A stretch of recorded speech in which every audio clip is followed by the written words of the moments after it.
My view is, it's really, and I think this, we try to reinforce this at every turn. Our efforts are not about help us, save us, give us a few dollars so we can mount that production. Instead, it's really about how the arts are part of the solution to some of the most urgent challenges facing our city and facing our state. So I think it's really having a broader frame, that the work is not just about a performance or an exhibition. It's about contributing to the workforce, it's about building community, and it's about contributing to world-class education for our young people.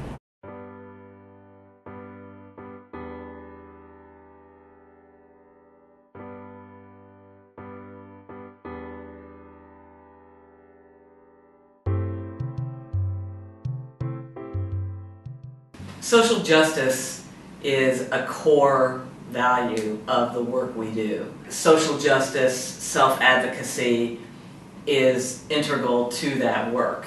Arts is a means to social justice, not a byproduct. And that the process itself creates thoughtful, reflective individuals capable of self-advocacy, civil social discourse, and care for one another in a way that just hearing the stories or just telling your story and then not being part of the process of turning that story into art. We do offer traditional Korean percussion workshops, conversations after workshops about about things that are just going on within our community. After those conversations, people develop these relationships, and I think people become transformed. And I think you can see evidence of that at KRCC because people who've taken workshops, they've ended up becoming board members, staff, and participants in other programs. Even though the numbers are small, the arts gives a great amount of visibility to the issues that that do affect the Korean American community, especially when it comes to immigration reform. We're not a large organization, but you're still able to make a difference and have an impact. I think Iman looks at arts and culture as something that's a pulse of our community, and we're trying to build healthy communities that are well. And we can also utilize arts and culture to transform our communities. Really important thing for us to do. So there's two kind of signature things we do.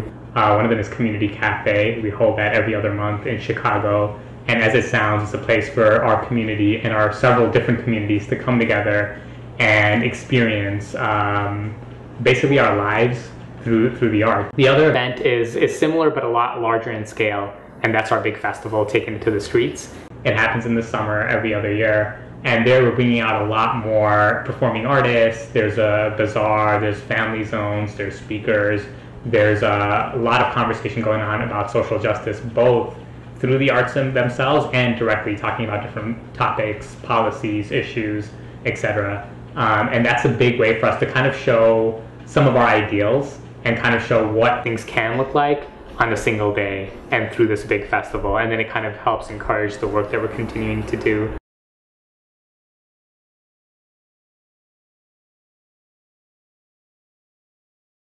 I think a key point was the decision to abandon short-term program in favor of long-term immersion. The number of kids that we reach in any given year dropped, but the extent of time that we spent with the kids that we do reach increased. So for the funders who understood that, it was seen as an added value, but there are certain funding entities that look strictly at the number of kids you touch, regardless of how deeply. We don't like to necessarily separate the fact that people have lives that are separated into the way organizations think, right? We're doing some policy work here, we're doing some social justice work here, and we have this concert here. We realize that all these things are really interconnected. To make sure that when doing and combining culture and social justice work together, that it's a very it's a long-term process, just like doing movement work. Especially with people within our community, you build very solid and deep relationships with them, and this is what culture allows.